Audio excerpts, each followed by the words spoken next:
Hello दोस्तों, welcome back to वाणिज्य गुरु।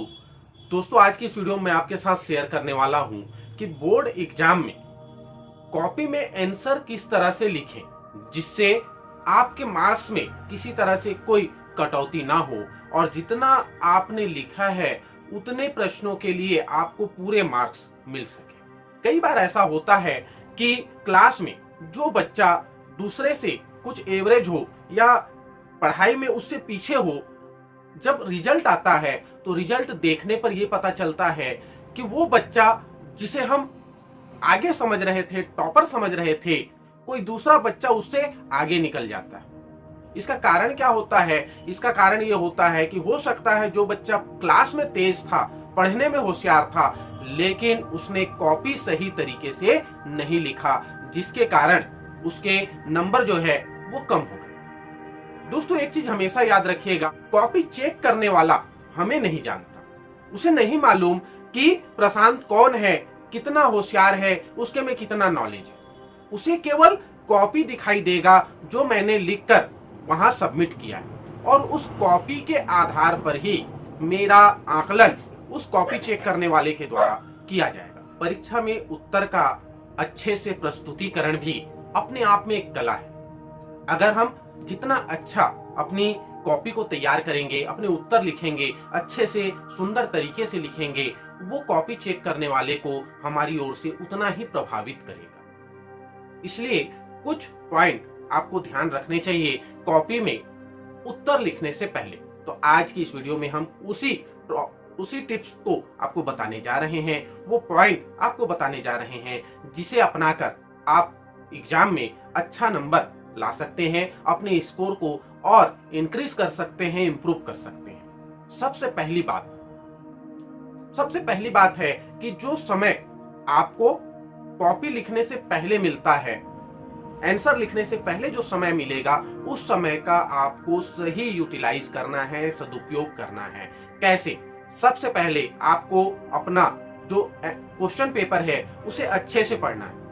5 minute 10 minute का जो भी समय आपको क्वेश्चन पढ़ने के लिए मिलेगा, उसका यूज आप अच्छे से करेंगे और सारे प्रश्नों को अच्छे से पढ़कर समझेंगे। इसके बाद सेकंड स्टेप जो आपको फॉलो करना है वो है कि जहां पर आपको रोल नंबर, सब्जेक्ट और डेट भरना है, उसे केयरफुली तरीके से, ध्यान से आपको उसे सबमिट करना है, फिल करना है। वहां पर किसी प्रकार से कोई गलती ना हो। इसके बाद जब आप क्वेश्चन लिखना शुरू करेंगे, क्वेश्चन का आंसर लिखना शुरू करेंगे, तो आंसर लिखते समय आपको क्या ध्यान रखना है? आपको ध्यान रखना है कि आपको केवल आंसर लिखना है, क्वेश्चन को रिपीट नहीं करना है। बहुत सारे बच्चे क्या करते हैं कि प्रश्नों को भी लिखते हैं। प्रश्नों को लिखने से आपका केवल और केवल टाइम वेस्ट होगा, उससे कोई भी बेनिफिट आपको नहीं मिलेगा। तो आपको केवल आंसर लिखना है और क्वेश्चन का नंबर लिखना है। क्वेश्चन का नंबर आप अच्छे तरीके से लिखेंगे और प्रॉपरली लिखेंगे। बहुत सारे बच्चे ये गलती कर देते हैं कि आंसर तो सही रहता है, लेकिन किस नंबर का क्वेश्चन है ये नहीं मालूम रहता है, क्योंकि वो क्वेश्चन का नंबर ही नहीं लिखते। तो आपको पूरे क्वेश्चन को नहीं उतारना है, लेकिन क्वेश्चन का नंबर आपको अच्छे से लिखना है। और लिखते समय भी आपको ये ध्यान रखना है कि आप 2 प्रकार के पेन का यूज करेंगे, एक काला पेन और एक नीला पेन। काला पेन आप क्वेश्चन नंबर को लिखने के लिए, कुछ जहां पे आपको हाईलाइट करना है, अंडरलाइन करना है, उसके लिए यूज करेंगे, और नॉर्मल जो नीला पेन है उससे आप अपने आंसर तैयार करेंगे। अब जब पेन की बात आती है तो हमेशा हम क्या करते हैं कि एग्जाम के लिए हम कुछ नए पेन खरीद के लाते हैं और एग्जाम हॉल में ही उसका श्री गणेश करते हैं, वहीं उसका उद्घाटन करते हैं, जो कि बहुत ही गलत है। कारण क्या है कि कभी भी जो नया पेन है, उस नए पेन से हम स्पीड से नहीं लिख सकते और वो डार्क भी नहीं चलता है। तो यहाँ पे आपको क्या करना है, हमेशा आप एग्जाम से पहले 2-4 पेन अपने पास रखें और यूज करके कुछ स्याही उसका पहले ही खत्म कर लें, और कुछ स्याही खत्म करने के बाद बचे हुए पेन का ही यूज आप एग्जाम हॉल में करें, ताकि वो स्मूथली चले, स्पीड से चले और आपके ग्रिप भी उसमें पहले से बना रहे, हाथ की ग्रिप उसमें पहले से बनी रहेगी, तो आपको लिखने में भी सुविधा होगी। फिर नेक्स्ट अगर हम बात करें तो नेक्स्ट चीज आपको जो ध्यान में रखना है वो है कि कॉपी में आपको प्रॉपरली मार्जिन तैयार करना है और स्पेस को भी ध्यान में रखना है। आपको लेफ्ट और राइट और टॉप और बॉटम सब तरफ के मार्जिन को ध्यान में रखते हुए आंसर तैयार करना है। तो उसके लिए आप क्या करेंगे, स्केल से आप मार्जिन तैयार कर लीजिए दोनों साइड, लेफ्ट और राइट साइड। और जैसे ही आपका एक क्वेश्चन समाप्त होता है, सेकेंड क्वेश्चन शुरू करने से पहले प्रॉपर स्पेस आप 1 या 2 लाइन का छोड़कर ही नेक्स्ट क्वेश्चन शुरू करें। कभी भी अंतिम लाइन से नया प्रश्न लिखना शुरू ना करें। जो हमारा पेज है, अगर उसका 1 या 2 लाइन बचा है तो वहां से हमें नया आंसर लिखना नहीं चाहिए। नया आंसर हमेशा नए पेज से स्टार्ट करना चाहिए।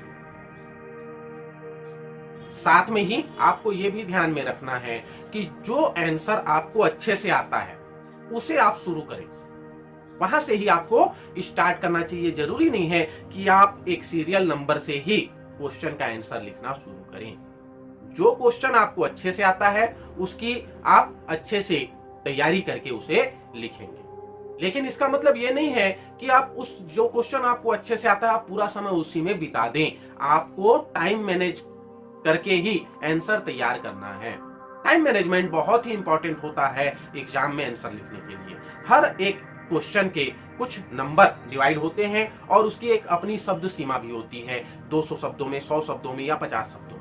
अगर आप 2 नंबर के लिए जो आंसर आया है, जो क्वेश्चन लिखना, जो 2 नंबर का क्वेश्चन आया है उसके लिए आप अगर 2 पेज भी लिख देंगे तो उसका आपको 2 नंबर से ज्यादा नहीं मिलेगा।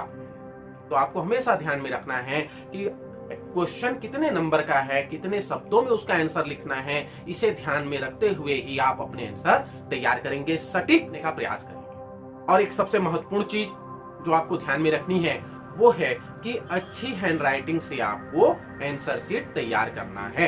First impression is last impression. आपकी हैंडराइटिंग अच्छी होगी, आप प्रॉपरली जो आंसर आपको अच्छे से आता है, जब आप वहां से स्टार्ट करेंगे, अच्छी हैंडराइटिंग से स्टार्ट करेंगे, तो कहीं ना कहीं इसका इफेक्ट जो कॉपी चेक करने वाला है उसके मस्तिष्क पर पड़ेगा। और अच्छा प्रभाव जब हमारे हैंडराइटिंग से, हमारे लिखने के तरीके से उसके मन मस्तिष्क पर पड़ेगा तो अच्छे नंबर भी उससे हमें मिलेंगे। अगली बात जो आपको ध्यान में रखनी है वो है कि आपको सारे प्रश्न अटेम्प्ट करने चाहिए। सभी प्रश्नों को हल करने का प्रयास आपका होना चाहिए। हो सकता है कुछ प्रश्न आपसे ना बने, कुछ के उत्तर आपको मालूम ना हो, फिर भी आप कोशिश कीजिए कि अपने शब्दों में उससे रिलेटेड कोई ना कोई बात आप उस आंसर में भी जरूर शामिल करें अगर आपके पास टाइम बचा हुआ है। क्यों?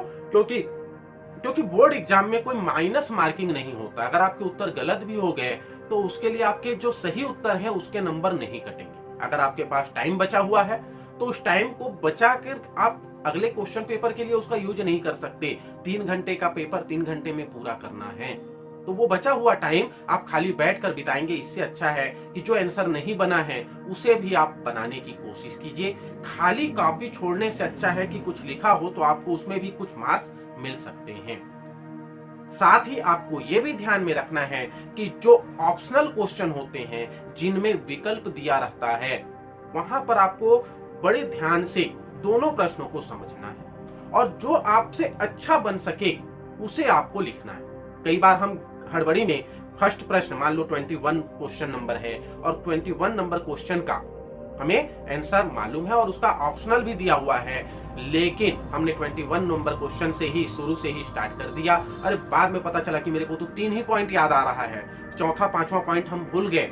तब हम देखते हैं कि अथवा ऑप्शनल में क्या है। ऑप्शनल में एक ऐसा प्रश्न है जो आपको पूरी तरह से मालूम है, तो ऐसे में अब आपको क्या करना पड़ेगा, या तो 3 पॉइंट ही लिखना पड़ेगा या उस 3 पॉइंट को काट कर फिर से उसका ऑप्शनल क्वेश्चन आपको तैयार करना पड़ेगा। इससे आपका टाइम वेस्ट होगा और माइंड पर एक अलग से प्रेशर पड़ेगा।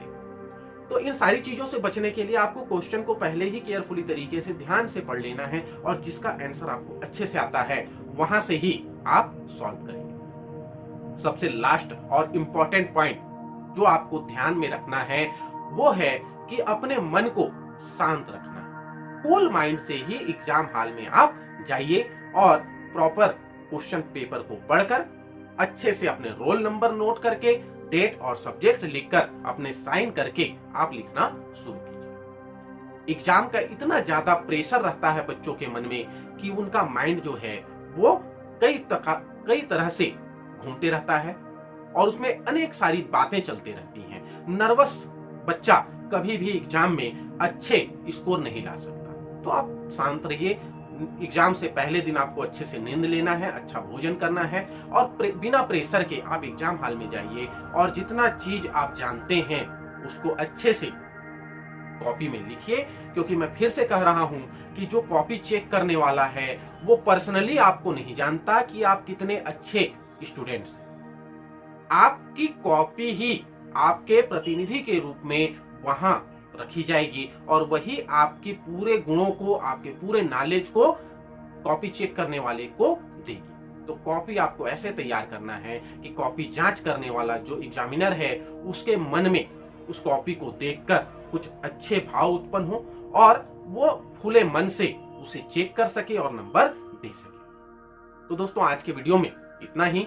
आपके लिए बहुत कम समय एग्जाम के लिए बचा हुआ है और आने वाले एग्जाम के लिए हमारी ओर से आपको ढेर सारी शुभकामनाएं। तब तक के लिए जय हिंद, जय भारत।